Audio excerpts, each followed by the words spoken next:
Hi, my name is Ron, and today we'll be discussing the Petroglyph Panel and the Mount Sinai Panel, a tale of two panels. This is an abstract proving the very tale of the journey, as well as the exact length of the journey. Which journey? The Exodus. And on that very day, they came into the wilderness of Sinai. So, just sit right back, and I'll tell you a tale. A tale of a fateful trip. Just sit right back and you'll hear a tale of a fateful trip. In this extensive article, we will speak only briefly to the Mount Sinai panel, yet speak at length to the Petroglyph panel, since there's far more narrative on that panel. To be perfectly clear, we will speak to the Petroglyph panel as opposed to the Petroglyph site, which is a different site altogether. Sites differentiated by very little time and space, but it's a definite distinction with a difference. This epigraphy on the Petroglyph site is very scattered and limited in narrative, whereas the Petroglyph panel has a much broader narrative, a more historical narrative, as you will see. So, Dr. Glenn Fritz is altogether correct in making that site distinction, although I would not have called that the Petroglyph site, since there are several more sites nearby with just as ancient glyphs. But more so, I would not have called it the Petroglyph site, since that house-sized hill of rocks is more accurately to be considered the Golden Calf site. I have proven that point elsewhere. To his credit, though, Fritz has set the standard on geological research of this particular area in northwest Arabia. So high of a standard that we will be referencing him a lot here, even though he does not speak to the Mount Sinai panel, or to another nearby panel that I also addressed elsewhere. Now, Fritz is an old Earth geologist who is strongly committed to this area being the actual Mount Sinai, the original Mount Sinai. And that's very unusual. Very unusual in the agnostic land of academia, where few are willing to dance to a different tune for fear of stepping on toes in the process. But Fritz is an athlete. He can handle it. And while I lean to a scientific young Earth paradigm, I can still appreciate him tremendously, despite his being hostile to the Petroglyph site as being the actual Golden Calf site, and despite us disagreeing on the Split Rock location. Oh well. Now, as a brief history for you, this Petroglyph panel of our present inquiry was only brought to light a few decades ago, nearly brought to light by the controversial explorer Ron Wyatt and his sons back in 1984. And then very nearly brought to light about a year later when Ron and a colleague had a Saudi nationalist overseeing their exploring at that very same mountain. A rat of an overseer that had heard of Ron's finds near Mount Ararat. A rat that signed a contract allowing them 25% of their wonderful find in his wonderful country. However, after actually discovering some gold, their photos, their videos, and visas were immediately taken away, never to be returned. They were kicked out of Saudi again, and some minor digging ensued without them. Then a few years later, a certain Cornuke and Williams were somehow able to sneak in and take some photos of this subsequently restricted site. Those photos were presented in a subsequent book by them, a book that generated a modest amount of envy from Ron, but otherwise very little interest from that older generation. It seems the time was not quite right for a sin-exposing mountain yet, just as the time was not quite right for a promised land yet. No, not for another 40 years. Just at the time, was not quite right for a sin-cleansing temple to be built during the violent reign of King David either. No, that would have to wait for the subsequent generation. It would have to wait for a more peaceful and subservient generation. In similar fashion, perhaps an uber-holy Mount Sinai will now be revealed to our present generation, revealed to our peaceful and subservient generation. Right. But that is just wild speculation. So let's get back to our very brief history. Then a few years later, 1991, a totally disenchanted Jim and Penny Caldwell were on the west side of the Gulf of Aqaba, commiserating in their hotel. Yes, after having just come from the traditional Mount Sinai site. A circus and a fraud, they would later recount, crying out to God for guidance on this miserable misdirection of theirs. A misdirection inspired by a late-night vision of Jim's. Whereupon they immediately received rough directions for the actual Mount Sinai. Rough directions from their sketchy hotel manager of all people. No sketchy visions required this time. Rough directions that a very determined Ron Wyatt and his wife had left with that hotel manager a mere half hour earlier. Directions intended exclusively for that nominally Muslim hotel manager. Directions sketched on the back of a fax copy. Crude directions, right along with a small down payment. In order for the manager to secure a good camera in Cairo, and then to secure some compelling photos of that mystical mountain. Photos that he could conveniently capture on the way to his mandatory pilgrimage in Mecca. Conveniently, despite being several hours off from that well-worn path. A money-grabbing mission that he tried to hook up with Jim and Penny on, hoping to use their camera. But that wasn't about to happen. Not with an already crowded vehicle. And there were other complications as well, such as not having that all-essential visa. So he tried pawning that mission off on Jim now, rapidly scribbling directions on the back of a hotel napkin, and then promptly bogarting those scribbled directions as soon as he heard the word no. Directions which Jim hurriedly copied down from memory. But that was enough for this now revitalized pair, who were actually living in Saudi at the time.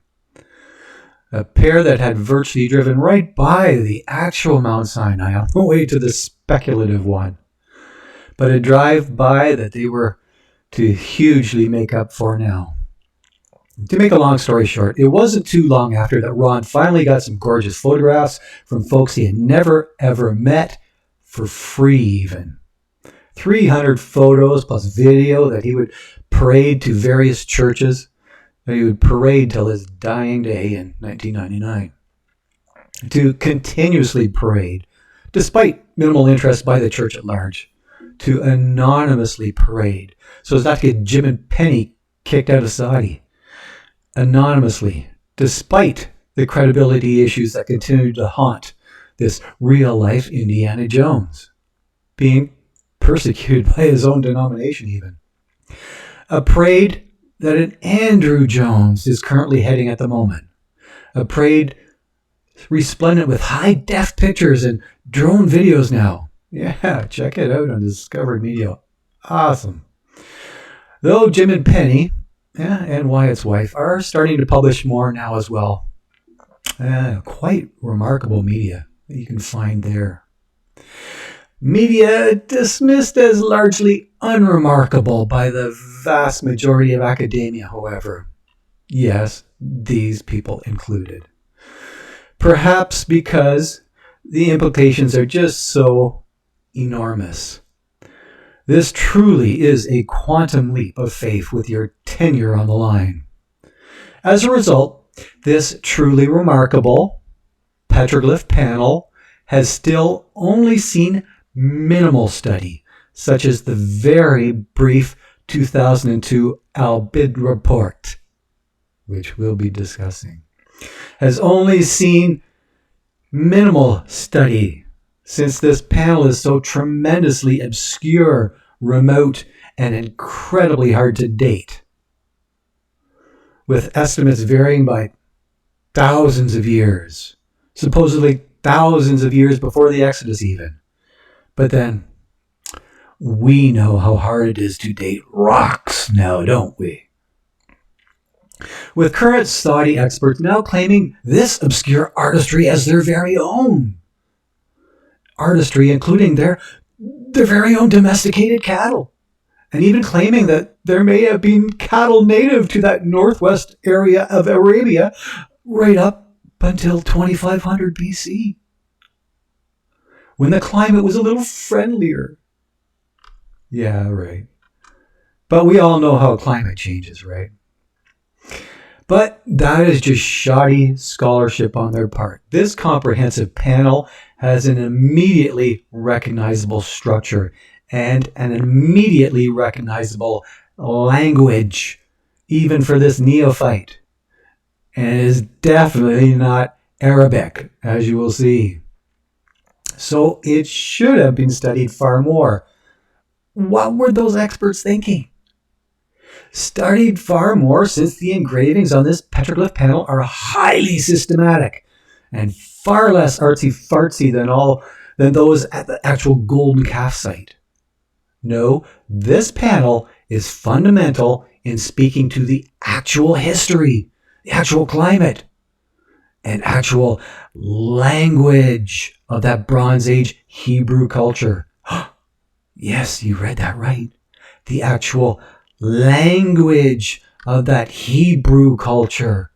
This is a panel that will set back current language assumptions by hundreds of years. Welcome to the new chronology. Welcome back to a biblical chronology. And to that end, this present article is your most extensive analysis of that panel to date. An analysis by a layman who is tremendously unqualified. Yeah, me. Having said all that, those panel engravings are located less than 1 kilometer away from the Golden Calf site and less than 1 kilometer away from the base of the actual Mount Sinai, which is to say, very, very local to the imposing narrative. So local that both of those panels would have a pretty good sound and sight line of the revelry in progress at Golden Calf Hill. Sort of like our Canadian members of Parliament having a pretty good sound and sight line at our recent trucker sedition. A failed coup, much like the earlier Capitol Hill riot coup stateside.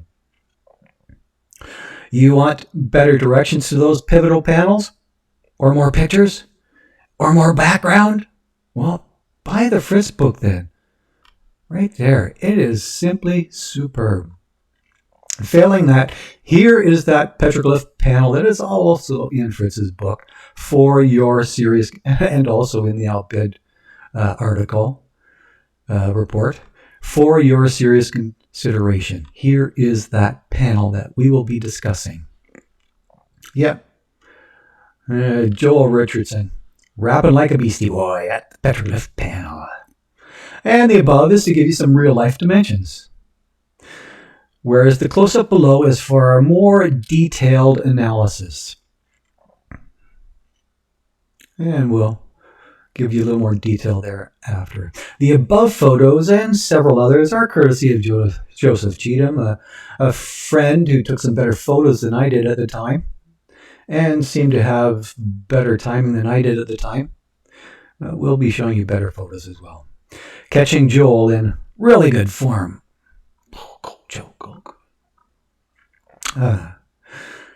But he's a friend that allowed me to browse his massive Fritz book on the plane, but mostly a friend that encouraged me greatly in our summit of this most important mountain, encouraging me all the way with his incessant photography. A great and lengthy climb, giving me ample time to consider why this impulsive senior was going to all this effort. For my own personal glory? I think not. I'm not big on jogging or climbing mountains. Now, while I happen to like the We the Kingdom lyrics of I'm going to climb a mountain and I'm going to shout about it, I'm not Armenian. And I'm not very big on shouting either. And that was just a metaphor for conquering booze after all. Oh, excuse me a moment. Yeah. Still, I fully recognize that it is not about climbing a legendary mountain at all, but rather all about honoring a certain man that climbed a virtually impossible mountain. About honoring the God-man that conquered both sin and death. A climb that no man can equal, and I was all in for honoring him, till death do us part, as they say. And this was a hill to die on. In similar fashion, may this article serve as encouragement for others in their quest for honoring him. As the God-man Jesus said, I am the way, the truth, and the life. Climb, and you will indeed honor him. That is, if you honor him in both spirit and truth. If you honor the truth of his word by means of the Holy Spirit, while at the same time shunning other deceptive spirits like booze and deceptive words such as Mother Nature and evolution.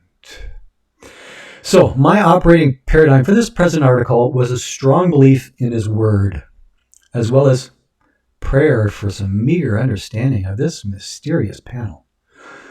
The very same paradigm of Augustine, who prayed the seemingly twisted, "Help me to believe that I may understand." Well, God provided. Jehovah Jireh, as they say. That being said, I am under no illusion that you will actually believe in him, even if you understand this rather simple article. You can ignore the evidence all you like. However, I believe in the truth of his word, which suggests that these panel engravings were created at the very same time as the fabrication of the golden calf. That they were created during that dazed and confused 40-day period in which they were virtually leaderless. Leaderless days in which each man was free to follow his own idolatrous heart. No such engravings would be permitted afterwards. Leaderless days when the one who had just led them out of slavery and through a massive sea was now summoned to an unseen and tumultuous place. Moses was now summoned to the summit of Mount Sinai for an extended period of time with a prolonged unknown status. A panel created towards the very end of that 40-day period, created as an anxiety and rebellion was rapidly accelerating. Created not long after they had gotten properly settled. After all, idle hands are the devil's footstool, right? A panel created by adults. A corporate compilation by perhaps 12 primary authors, each with a significant figure or two to contribute. Tribes that represented themselves with various symbols right next to or even entrenched in their significant figures.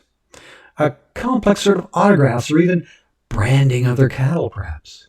And to that possessive end, below are my proposed symbols for those tribes represented in a now transcribed left to right reading order. whereas the previous reading order was right to left, naturally. Now, which symbol is which tribe is yet another article in. Don't hold your breath on that one. Tribes creating figures in which their dopey cattle were given an inordinate amount of attention, an inordinate amount of artistic real estate. Does that sound a bit like idolatry to you? Created at a time when the creators of this panel had a ringside seat to the more obvious idolatry that was then erupting at Golden Calf Hill. The creation of a certain calf. A petroglyph panel that even includes what appears to be a figure of the idolatrous calf being created. Now, our panel in question was definitely not engraved in a day. Way too much work. Just as the golden calf idol was definitely not forged in a day. Way too much work. We have shown that elsewhere. But, and I rather doubt that the less artistic Mount Sinai panel was engraved in a day either. It was engraved by idolaters that also had a ringside seat to the rebellion and revelry occurring right before their eyes. And they loved it. And idolatry reflected with a dopey calf on their panel as well. Yeah, a dopey calf. Note the unique head configuration on each panel. And this is where those two panels of our article intersect. Not only that, but this is where your own personal idolatry intersects. To semi-quote a casting crown song, it intersects somewhere between the altar and the wilderness. Welcome to the jungle, folks.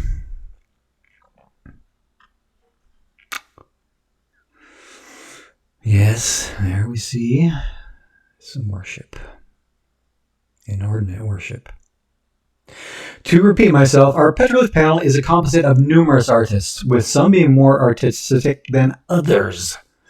With that camel engraving on that panel being a bit of an anomaly. It was engraved with a clearly superior instrument. A clearly superior implement, as some laymen would say. Likely much, much later. A camel with really pathetic proportions. A long-necked beast with a puny, puny head. So not regarded very highly at all, despite being regarded highly enough for Jacob to bring them down from Mesopotamia. Bring them down in order to carry a gorgeous Rachel and her childhood idols, and perhaps a few mandrakes for the road. Now, for the most part, those larger figures are indeed portraits of their own personal cattle. Cattle with very distinct markings. Hebrew markings of stripes that Father Jacob was awfully notorious for. Notorious for his animal husbandry, for his breeding of stripes into his herd. Markings that are cataloged on this panel for tribal ownership purposes. Allegedly cataloged for empathy purposes as well, with the grand Egyptian hope that their cattle might remember them kindly in the afterlife to come, in a transmigration sort of way, sort of like your cows and monkeys of India. A dope of a hope. Still, a Hebrew hope and cows that Israel returned to some 500 years later, under the rigid reign of King Jeroboam. This was not just a temporary third world insanity. This was a hope that lingered. And hope still lingers today, believe it or not. Check out the massive bull of our 2022 Commonwealth Games opening ceremonies for some of our very own first world insanity. Look at that. Madness. Or maybe this insanity is only in Birmingham, England, huh? Well. But a smoke-billowing bull? Appeased by a crystal? Really now? With a disproportionate number of bulls on those panel engravings being massive bulls. Yeah.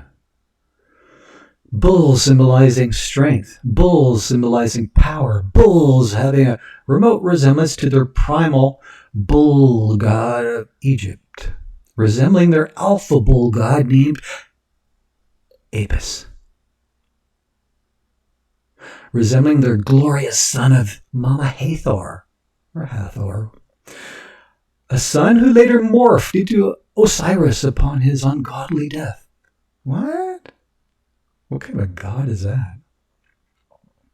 Well, doesn't he look glorious?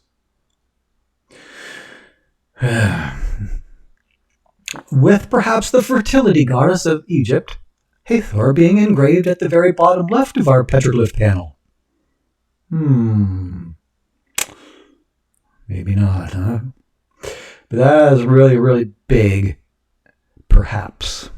A goddess looking more like an unshorn sheep to me. A goddess engraved with a shrunken head, which mitigates the headship construct considerably. But having a horn structure similar to the standard Egyptian relief at any rate. Note the horn structure of Hathor. There we have a relief in Egypt of royalty being suckled by the goddess Hathor. So, how's that for an Egyptian relief, huh? How's that for horns?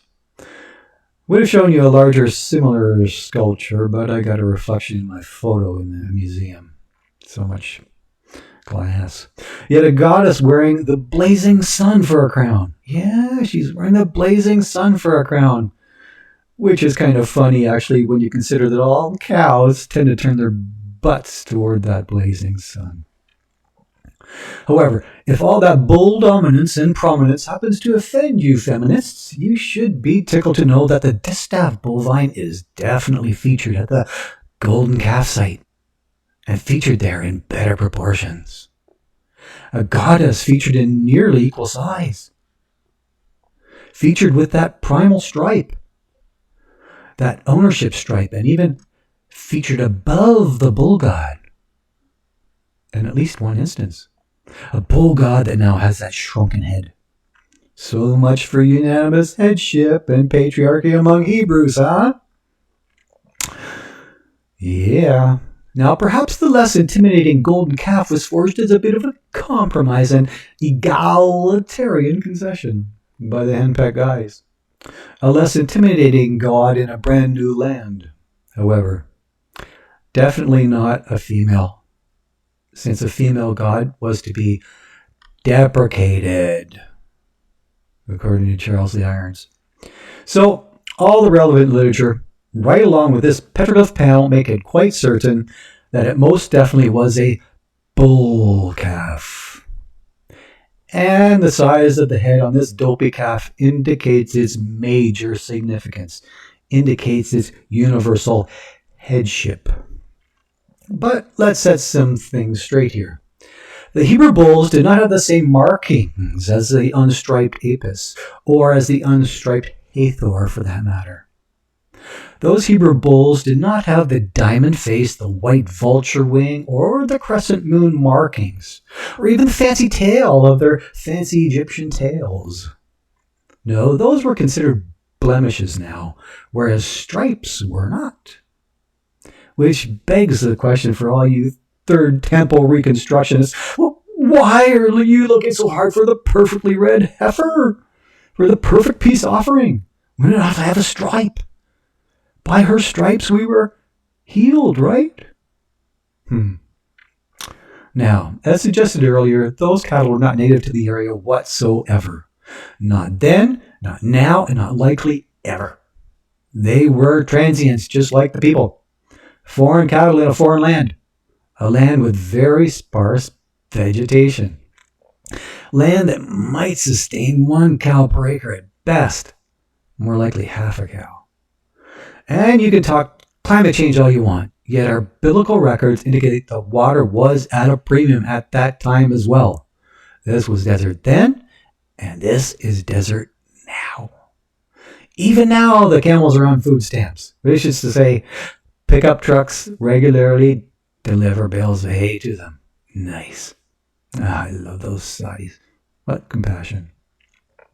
So why would any sensible person settle there? Settle in this barren wasteland? Let alone waste their time with those crude dude drawings. Well, I submit that this was not by choice. This was by sheer necessity. And that this panel is a historical account. An account of a recent Hebrew journey. An account of their recent escape from slavery and seduction. Contra prevailing opinion that we have never been slaves. Okay, into the panel then. What's with that hunting guy right at the outset of this panel then? Right at the top. He looks pretty native to Arabia, right? Even if his aim is a little off. Well, contrary to Ansari et al., I think that guy was a recent casualty. A Hebrew warrior wiped out by an Amalekite earlier on in this journey. Wiped out right around the split rock narrative. Wiped out by that indistinct figure in front of him. Hence the boots up flat line you later see engraved on this panel. A warrior that was lost just a few weeks earlier. A flattering memorial of a warrior lost. Flattering? Yeah. That flattish line here is a Hebrew logogram. Whereas that flattish line at groin level is a quiver. Get your mind out of the gutter. Still, those dudes that those Hebrews drew are most definitely crude, complete with not-to-scale appendages. Unlike the Mount Sinai panel, which is far more realistic, with the appendages being a little more down and down to earth. Now, the center dude on this panel even appears to have a circumcision, we will show below here. Center dude, be our focus. He even appears to have circumcision, but that is clearly a later scribal addition. The patina of the desert varnish on that accretion is simply all wrong there. It is just too deep and solid. You can see that it is an addition. Different color. A different tool was most definitely used there. To paraphrase Lehman, there ought to be much more ado about an implement. It draws distinctions. Not only that, but the anatomy doesn't correspond very well with the others either. No, one of those things is not like the other. Not like the other. Perhaps that much later camel guy was just having some fun defacing those figures. We see those adolescent accretions being made in Arab epigraphy as well. There's Joel again. Cool. Now, according to that expert Al-Bid report, yes, this Al-Bid report of 2002, that center dude and his mate are actually performing rituals around an ox. Rituals? I don't see that at all. That is not a ritual, folks. And that is not an original penis. Can you see the patina anomaly? Full disclosure, that dude on the left is actually a dame holding her hubby's hand. Hardly a ritual. With a bit of a belly on her originally. A baby bump perhaps, a bump that was augmented a bit, augmented with a phallus. As a rule, you can generally tell the gender by the addition of something immediately above the head. Yeah, there's a gender distinctive, indicating a pretty good head of hair. Hair is a woman's natural glory, after all. Men, they tend to lose it. As a good example of that, let's take a closer look at the telltale hair extension on who I call the busty chick. The chick who is balancing on the tiger's tail below. Busty? Yeah. Tiger? Okay. Yes, busty, since a chick with a baby bump wouldn't be doing that sort of thing. Seemingly balancing on a pet tiger that they brought along for the journey. A mascot. A tiger with only one stripe. That primal Jacobite stripe. So that tiger is more likely a dressed-up lion. A lion with the telltale mane to suit. A lion made mention of in the closing address of Moses just before he died. A lion that is compared to the tribe of Gad. Whereas the tribe of Dan is more like a lion's whelp. Just a little whiner. Along that same acrobatic vein as above, it seems to be a guy who is balancing on the bull below. Balance away. Guy, small erect appendage, perhaps. That cowboy must have been kind of drunk at the time, or high on those popular mandrakes. And if that rider, if he lasts a full 8 seconds, he should try out our world-famous Calgary Stampede. And try out our Canadian healthcare while he's at it. But also note, someone giving praise right next to the bull in that picture above. That one also looks like a chick, a Hebrew chick, of course. And she's cheering him on. Or perhaps she is giving praise to that miniature Hathor figure directly above that bull. Right there, perhaps. But the spacing isn't quite right then, if that were to be the case. But I'd kindly allow this Ronald guy to make a brief comment here on cheerleaders. Or on Arabic cheerleaders, to be more specific. Or rather, allow me to share some comments made by a McDonald guy instead of Michael McDonald, who's an Arabic expert. Arabic expert epigrapher. By a guy who was the founder and academic director of studies on inscriptions of ancient North Arabia for quite some time. Some comments made in his 2012 article, Goddesses, Dancing Girls, or Cheerleaders, which you can find there. Now, as regard the women being goddesses aspect, Michael McDonald comments, in the last 35 years, in none of the examples from North Arabia known to me is there any indication in the accompanying text that the subject is of religious significance, let alone that it represents a deity. And he cites Littman to support him. I can see no evidence of the hypothesis that any of these female figures represent goddesses. With the very point being that women have zero religious significance. And that hasn't changed all that much. Then as regard the women as dancing girls aspect, McDonald comments, the tendency was to portray women with enlarged, swaying, and inviting hips, along with a long tasseled belt, with their hair loosened and curving unnaturally on either side of her head. Dancing girls and female acrobats, lexically described as a class of slaves that were fair game, even to the more reserved Safavidic culture in the northern part of Arabia. Then, as regards our directly relevant cheerleader aspect, these were not likely slaves being portrayed in our panels.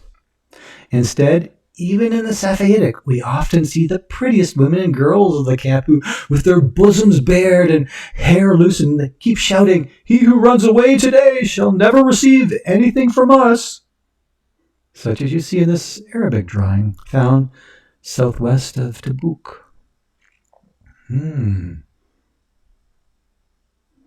She's even carrying a heart. Well, well. All of which is to say that those women of our petroglyph panel, let alone those cattle, do not appear to be Arabic in the least. Arabic women are prettier. And those cattle, not camels, are prettier too. So even here we have cattle distinctives and cultural distinctives. But I'm digressing a wee bit because that earlier bull rider peck actually came from Golden Calf Hill, about a mile away. Still, it reinforces our points about the gender, about the idolatry, and about those crazy acrobatics. Those earlier picks seem to strongly suggest that those Hebrew acrobats of that Bronze Age are the precursors to our modern-day Cirque du Soleil, and even the precursors to our Commonwealth Games acrobats. Who knew, right? Now, let's compare the above acrobats with some Egyptian artifacts of that very same era. Yeah, circa 1450 BC, according to Wikipedia. I'll use a picture that I took from my A&E book by Pritchard. Look at that, upturned air, as I mentioned earlier. What an acrobat. Another acrobat from Wikipedia. Go, go, go. Here today, gone tomorrow. Now, it is thought by some that the different color above indicates a slave, possibly Phoenician. But those Phoenicians were not appropriated for slavery till a little bit later. That was a little bit after 1450 BC. Not until Egypt lost their Hebrew workforce and lost a pile of soldiers while trying to reclaim their workforce. And then those Phoenicians came in awfully handy. Anyway, not going to show you any more pictures of that incredibly dangerous bull leaping or that crazy cat lady stuff. You just might get the wrong idea. Let's just say that those Hebrew slaves entertained those Egyptians greatly with their flexibility, among other things. But getting back to the hair of our panel, check out the hairdo on the chick right next to the tiger's head. Extreme left in our photo below. Now, isn't that wild?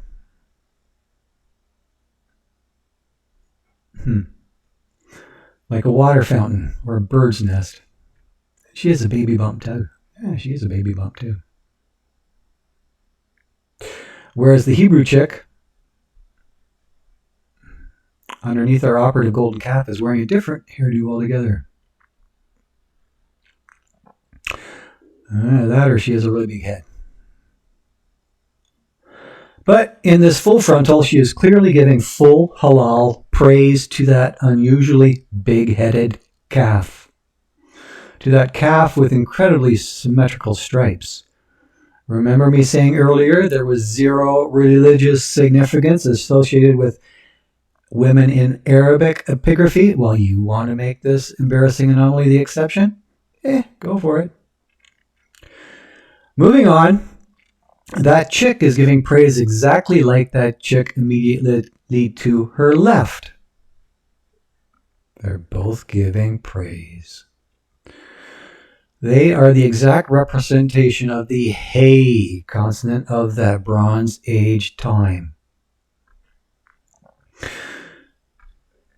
Note the hey representation, a consonant which just so happens to be the nearly exact representation of the Egyptian hey symbol as well.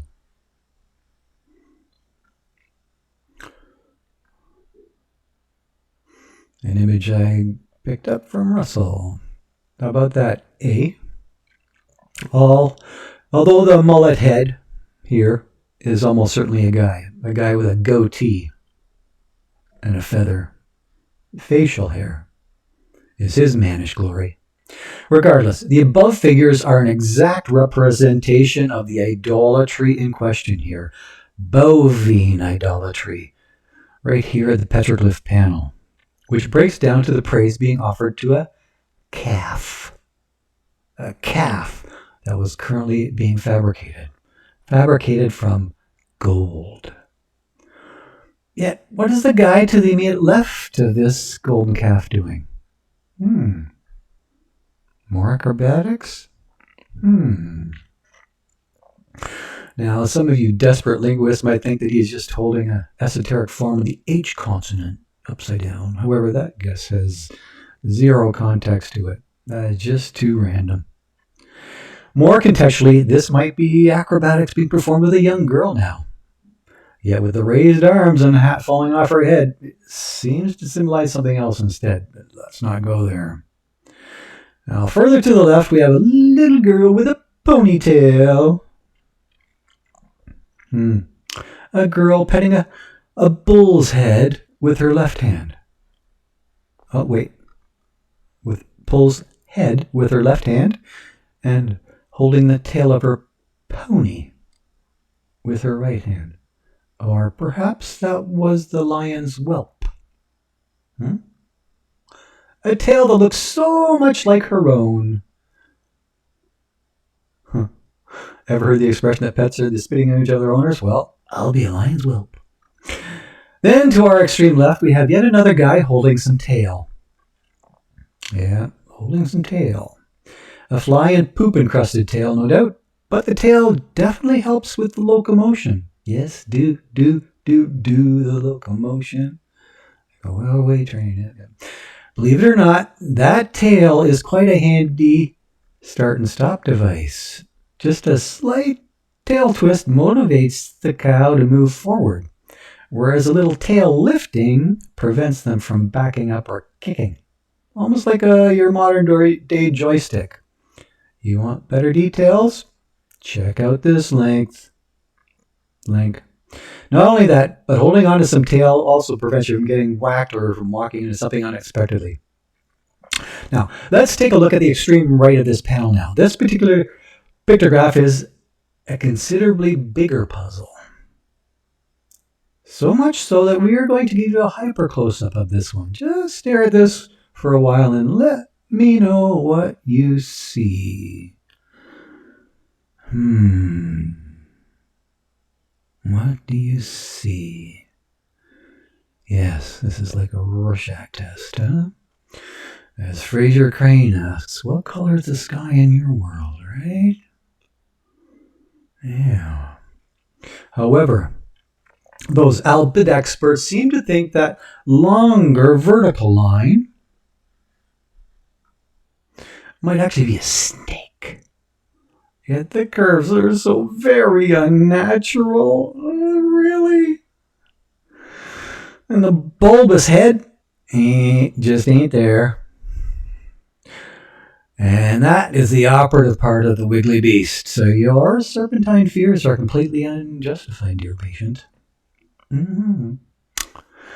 Yet using my biblical paradigm, this may be a geographic detail instead. A top view representation of a traumatic shoreline. A shoreline where they were trapped by the Egyptians. Trapped. A top view sketch of a dead end. A very dead end on a beachhead. Yes, a dead end right in front of Poseidon. Poseidon? The alliteration? Poseidon? A sea, which I'm guessing is the god that covers, as seas have a tendency to do.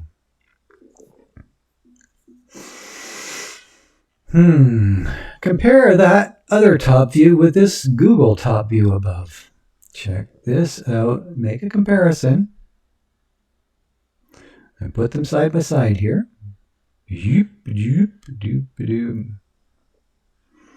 Loop-a-doop. All right, whatever. There is some comparison there. Can you see the Nueva beachhead along with the lesser heads? We have lesser heads here too. No? Well, try staring at it a little longer then. Still no? I'll skip it. With some sort of side view figure drafted right just to the right of that top view. Here is that side view, drafted just to the right of that top view. Perhaps a side view of the canyon walls leading up to that frightful dead end. Or at least that would be the chronological progression of that drafting. That is, if we were moving a narrative from left to right, but from right to left. But this is a map, folks. It's a map. And that side view profile doesn't really look like those earlier canyon walls either. Not at all. As you can see from this Google Earth photo below, our panel profile is not nearly as jagged.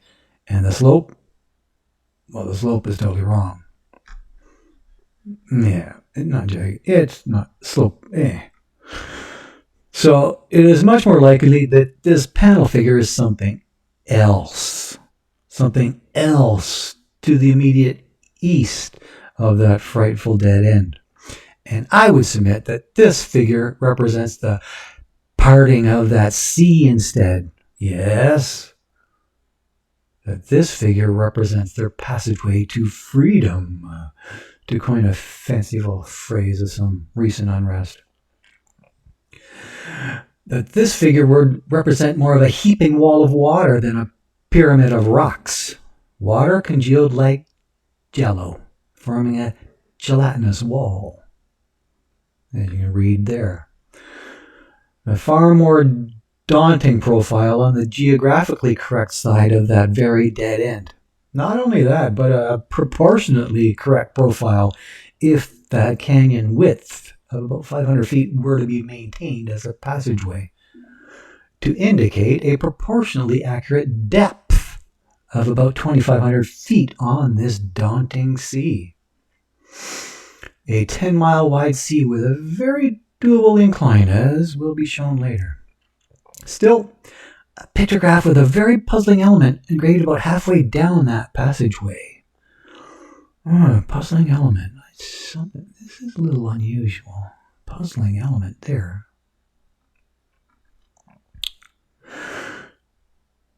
A wall sconce of sorts, if my paradigm is correct. A light both halfway in and halfway out of the gel, indicating light on one side and darkness on the other, perhaps.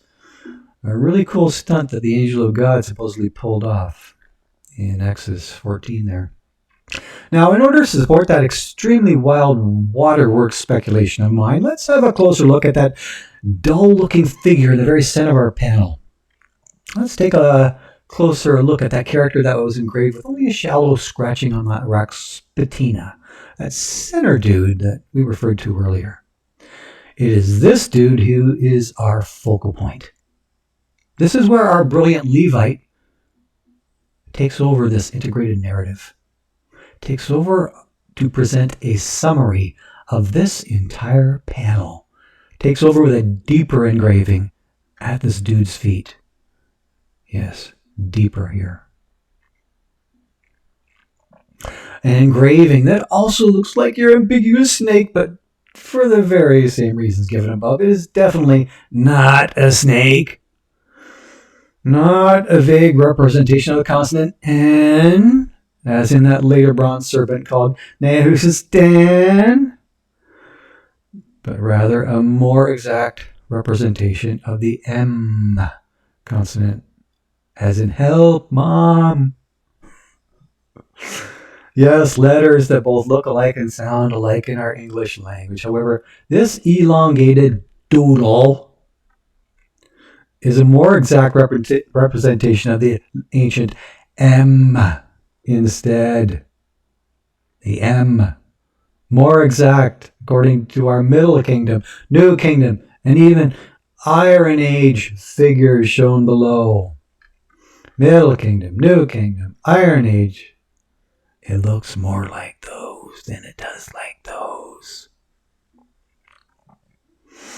Figures which come from our extremely helpful chart shown below. But before looking at that chart shown below, please feel free to doodle that water figure in the space below. That M in the space just below here. That is if it makes you feel better. Okay. Feel better. Let's doodle the M a little. Let's get all three ages. enough of that. So here's our chart that we're using as a reference. Now, as you can see, a chart of petroglyph figures created by Douglas Petrovich, right here. A fine gentleman whom I have had some brief dialogue with, and I really like him, even though he encouraged me to learn Hebrew back in January of 2002. So I'm really not sure he likes me all that much. A doctor of archaeology from Ohio who used to teach at our Laurier University in Ontario. A doctor with a solid biblical faith. A doctor who is presently causing no little controversy and maintaining that Hebrew is the world's first alphabet. And he seems to be holding his ground quite well without the aid of the more radical Miles Jones. A very helpful doctor who does not subscribe to Mount Sinai being in Saudi, however, and does not believe that there is any Paleo-Hebrew in Saudi whatsoever. But I expect the good doctor will come around eventually when he sees what was hiding in plain sight, despite this utterly destroying his Reed Sea paradigm. But an excellent chart based on a paucity of Hebrew artifacts, which is to say, artifacts that are few and far between in Egypt. Yet I fully expect that our present Saudi figures will soon be added to his lexical chart, will be added to his micro-vorlage, so to speak. Now, to repeat myself from earlier, from his chart, you may see that this is a more exact representation of the letter M, as in mayim, as in a body of water, as in a huge body of water, like an actual Red Sea. A sea big enough and deep enough to drown an army, deep enough to crush your land-loving lungs, and big enough to displace you from any flotsam and jetsam. Now, to see just how exact that letter M is, let's put them side by side, shall we? Let's compare our panel figure with the Middle Kingdom column of line 13.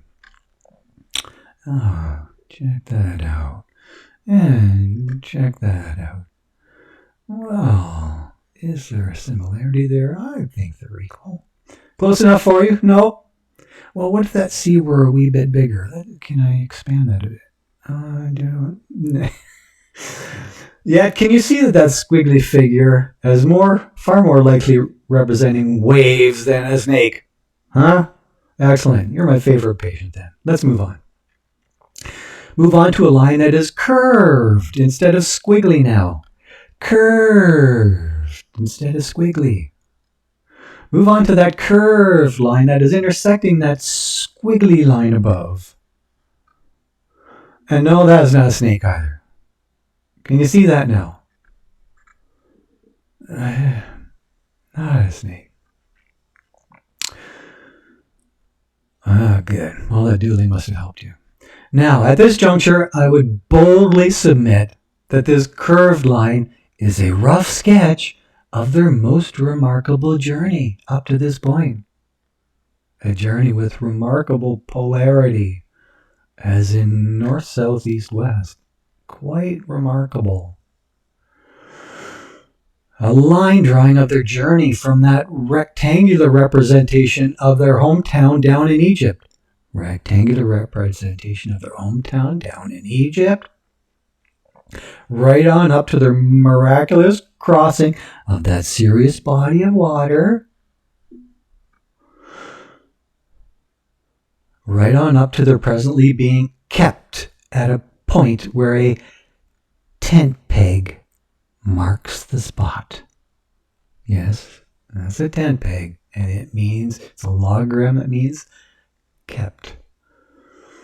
It's a logogram that we demonstrated at length in my article, The Paleo-Hebrew Eulogy. And we made reference to that earlier in this article as well.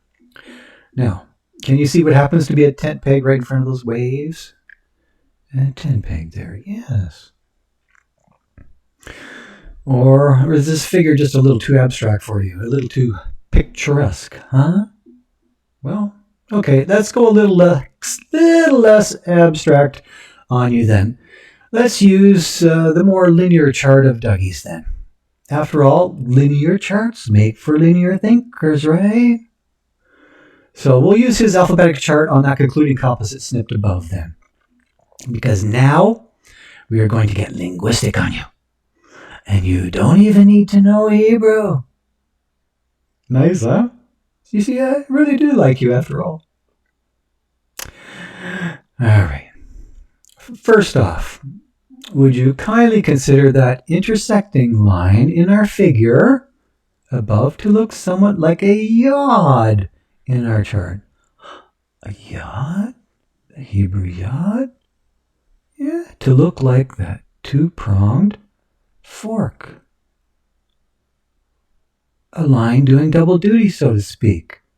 Linguistic as well as map duty now. Drawing attention to our text. Yes, check out the 10th line of that chart. The yod figure. Now, can you see the similarity to those curvy Middle Kingdom images? Especially to that Lakis image? If it were inverted? Now, as you can see from the chart above, and as you can see from following examples, those figures were rotated, reversed, and inverted an awful lot in their development. Within their very own text even, in order to achieve a different nuance. So can you grant me just this one little inversion, huh? A polar inversion on those Lakis forks to complement and draw attention to our text? Thanks, eh? That's very kind of you. You're not as square as you think. With a somewhat peculiar squaring off of that middle fork, though, to indicate another nuance. A rectangle doing double duty for a very large bayit, or house.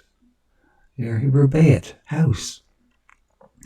Or a very large yard with a large entranceway, which is how your Hebrew B was originally represented. That is the scholarly consensus. Don't argue with me. It's not my consensus, but I believe it.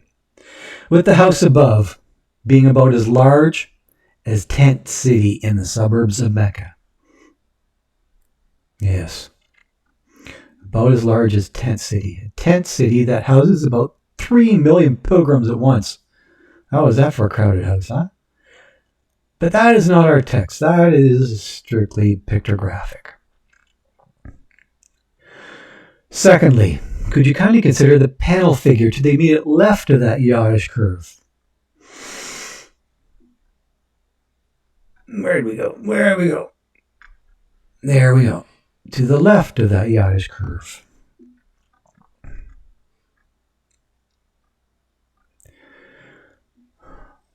Would you consider that as resembling a rose or a resh to you? Here is the Hebrew row, the Paleo Hebrew row or resh, whatever you call it. Does it resemble that logogram for a head with something landing in the eye of our panel profile? Can you grant me that remote resemblance? Does it look somewhat similar to you? Great. Now, this figure is not even reversed here, as it was later. It is even facing the standard reading direction, right to the left. So, no granting should be necessary here. No concessions whatsoever.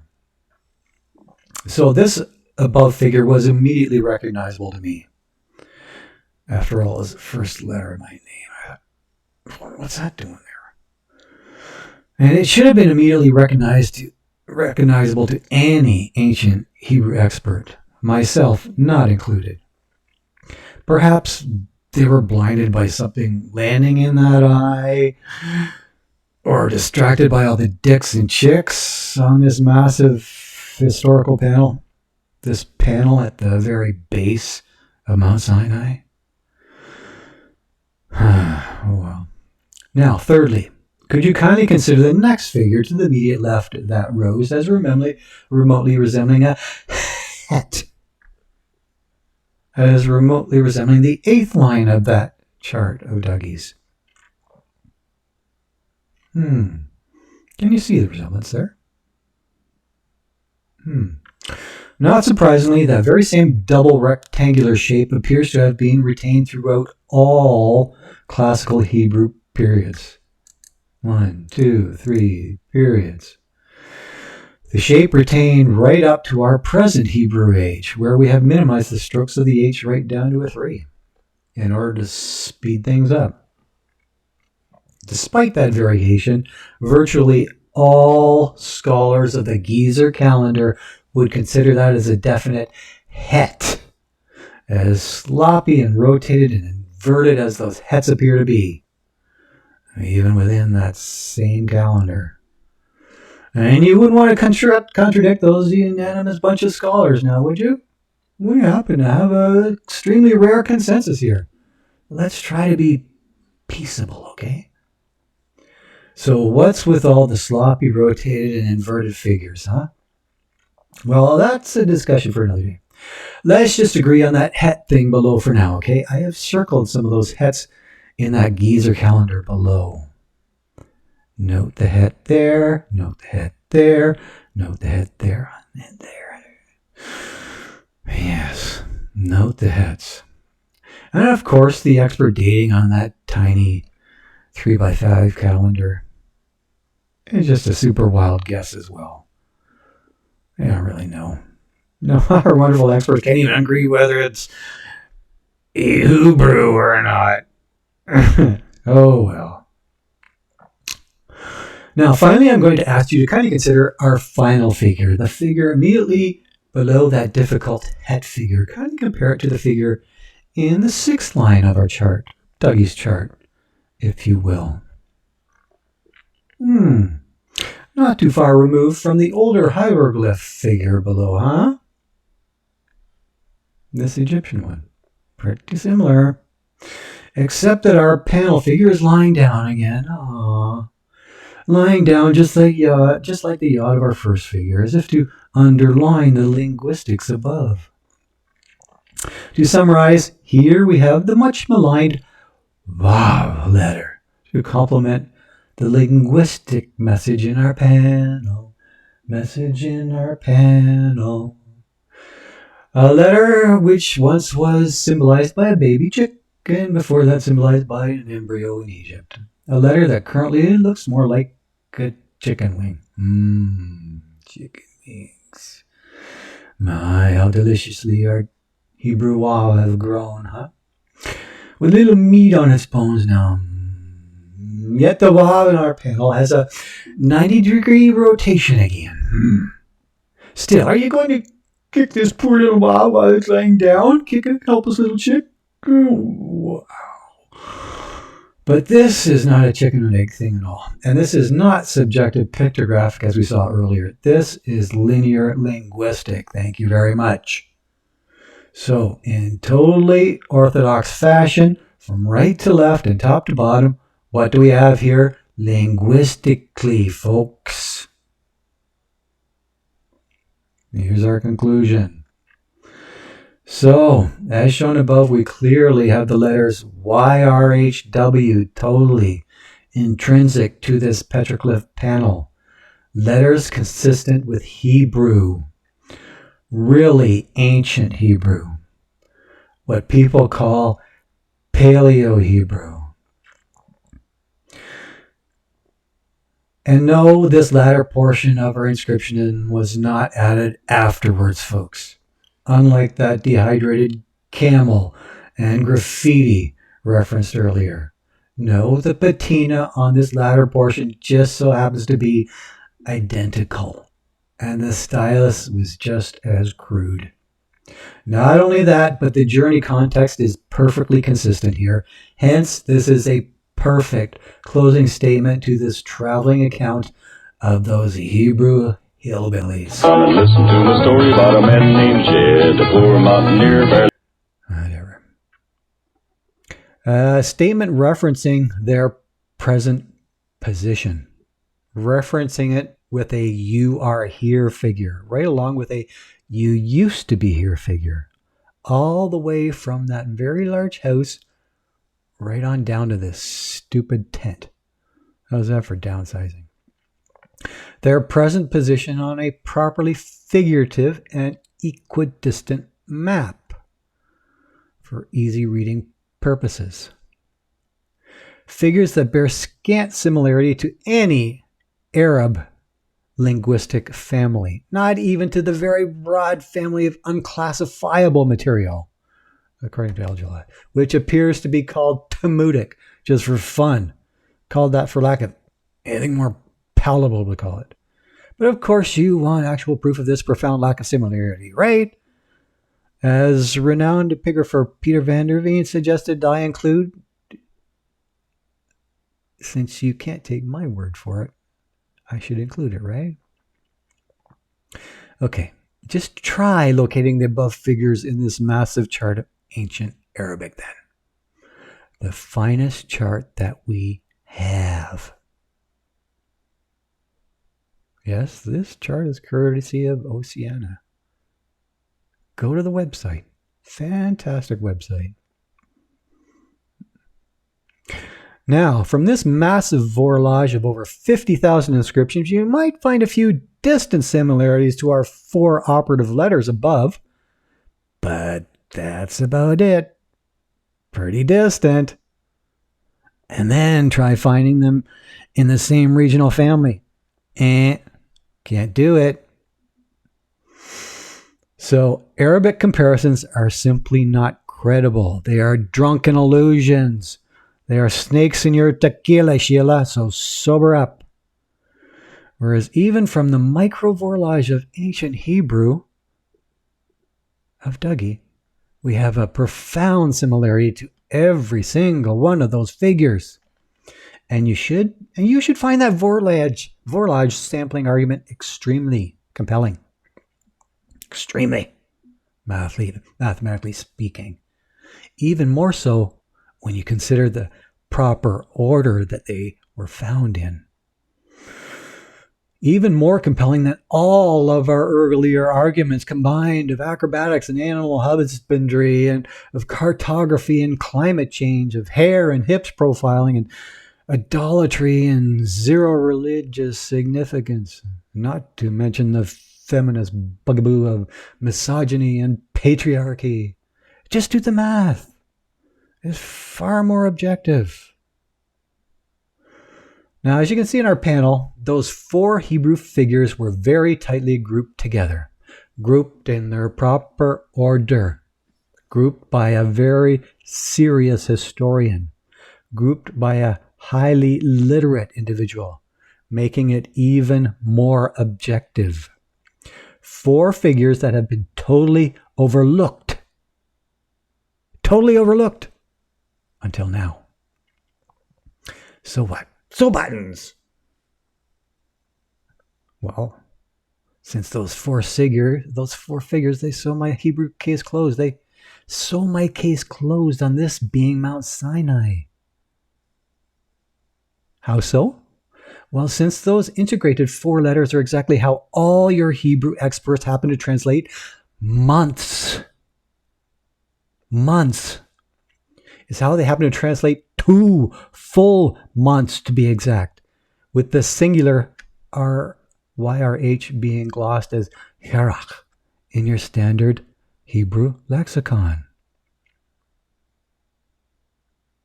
Just in case you missed it, folks, take another peek at that old Giesler calendar that we included earlier.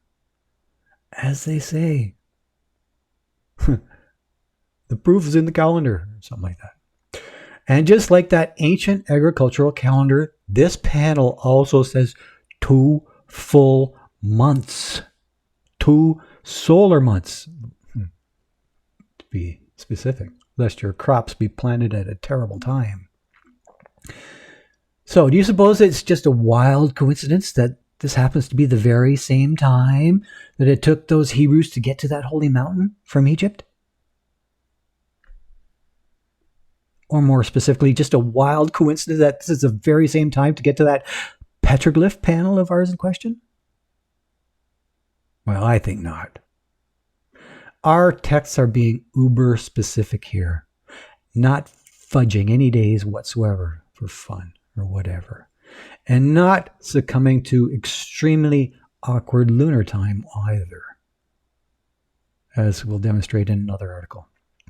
To sum things up, those 4 Hebrew letters are incredibly solid linguistics, proving that local pictograph, proving that immediate pictograph of people from a rectangular location in Egypt passing over a huge body of water.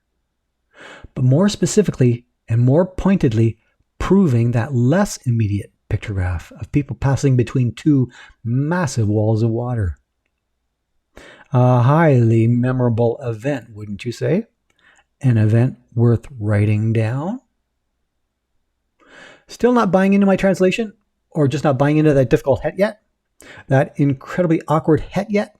A het that also looks like a snake to some? Well, would you buy into that sketchy het if that Paleo-Hebrew engraving had some Sumerian roots then? Roots in our earliest known human literature. Roots that I have demonstrated elsewhere in an article called A Paleo-Hebrew Eulogy. Excellent. Okay, let's try comparing our sketchy het figure to the alleged Sumerian figure of month then. Of month, for month. Okay, Sumerian figure for month. Well. Paleo-Hebrew figure of month. Really? There is a similarity there. How's that for a match, huh? How's that for a monthly calendar, huh? With those horizontal lines symbolizing weeks. With each horizontal line of the Hebrew het corresponding to 10 whole days of sunrises. Indeed, sunrises as we see in that chart, not moonrises. And we will demonstrate that solar timekeeping in another article as well. But for now, here is that simple Sumerian number 10 for all you numerological skeptics out there. That quantity you think you can count on both hands. Even looks like folded hands, huh? A simple Sumerian figure then compounded times 3 in order to yield a partial month. A compounding which would suggest that the Hebrews had a slightly better counting of the days in your typical 12-month year by adding a partial line as well. Partial line? Yeah, by adding a partial line as well. And, that is unless you see those larger chevrons as representing a fraction of a day. Those larger chevrons as representing a fraction of a day, which is exactly how fractions were represented back in Mesopotamia. A tradition carried happily right on down to Egypt, with figures that became a little more rounded now, in order to facilitate commerce, of course. Note how they became a little more rounded now. Note the fractions of Egypt. Figures looking a whole lot like the sun rising above the water now, rising above the fertile Nile now. But that etymology is yet another article, and this article has gone long enough. Even this conclusion has gone way too far. So in closing, intrinsic to this Petroglyph panel, we have a very compelling linguistic model included to prove its multiple pictographs. A very impressive Hebrew model to prove the tale of a most incredible journey. And not only that, to prove a linguistic model to prove the exact length of the journey. A robust reinforcement of the traditional account found in Exodus chapter 19, verse 1. So, having examined all the corroborative evidence provided above, would you skeptics still have the temerity to insist that this isn't a paleo engraving? That this is some other type of paleo? Or still insist that this was engraved by Arabs? Do you really think that rural Arabs bored out of their minds would ever even could have done this? Huh? Or insist that this historical engraving is not an account of the Hebrew Exodus, just a cleverly concocted fairy tale with some auspicious timing thrown in? Or would you insist that this historical account was added much, much later, added in an age of Arabic literacy, when camels returned to Arabia? Well, then it is you folks who are straining credibility, and certainly not me. Then it is you folks who are not being very rigorous, not doing your due diligence. Since somehow you folks you've overlooked something awfully, awfully big on the panel. Something as big as the nearby sea. How big, you ask? Well, here's the current bathymetry of that crossing site. There's that beachhead that we showed you earlier.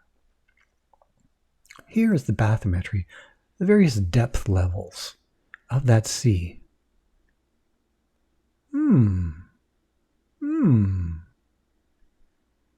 That's a perfectly doable walk, huh? And just a little bit of uphill. Not too bad. A perfectly passable path, I'd say. That is, if a suitable path is made, or a suitable passageway is made. And we appear to have a suitable path as well, with shores that are strangely solid on both sides. You're not spinning your wheels in the sand. Solid like cement.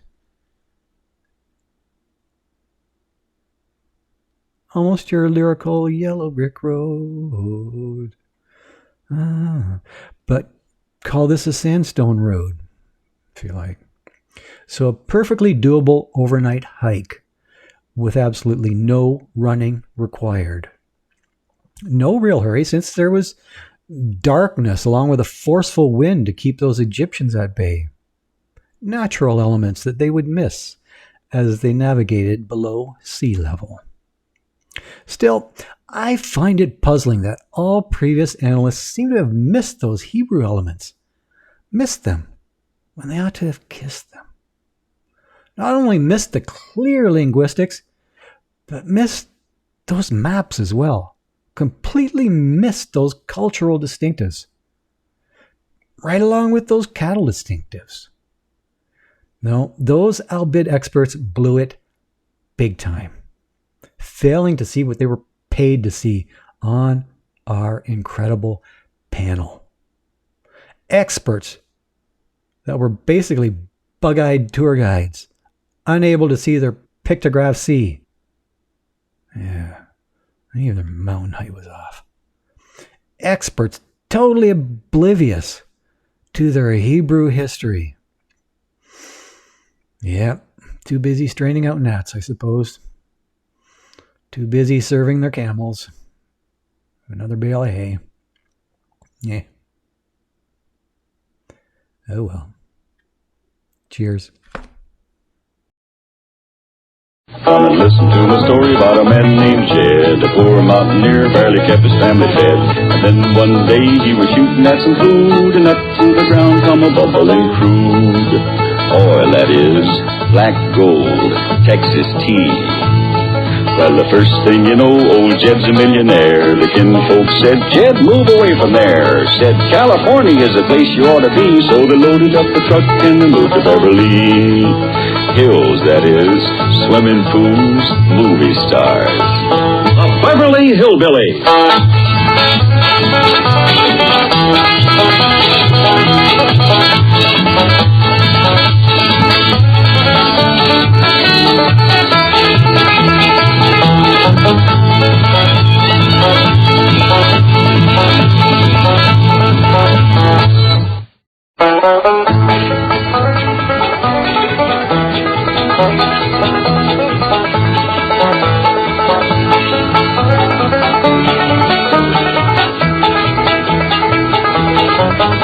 Well, now it's time to say goodbye to Jed and all his kin.